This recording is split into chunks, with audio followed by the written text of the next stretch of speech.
अस्सलाम वालेकुम नाज़रीन, पाकिस्तान बुलेटिन न्यूज़ में भली कार में छियानी टाउन जे गोट लेट नगर खान चांडियो मेरे सामाणो खान चांडियो जे नाले सां निम तौर थियल स्कूल जी बिल्डिंग जी मरम्मत लाइ आयल लखे रुपयनि जी बजट ठेकेदार असगर मस्तोई स्कूल जे हेडमास्टर दिलबर चांडियो मिली भगत करे गिड़काए विया आहिनि।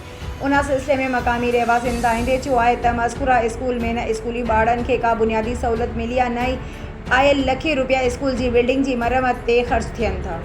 हिननि इल्ज़ाम हणंदे चयो त स्कूल जे लाइ मिलियल सोलर प्लेटूं ऐं पखा बि स्कूल जे हेडमास्टर पारां स्कूल में हणण बजाए पंहिंजे घर में लॻाए छॾिया अथनि।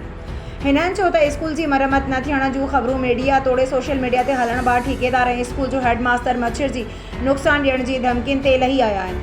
हिननि घुर कई त स्कूल जी बिल्डिंग जी मरम्मत कराए करप्शन कंदड़नि ख़िलाफ़ कार्रवाई जी घुर कई वञे।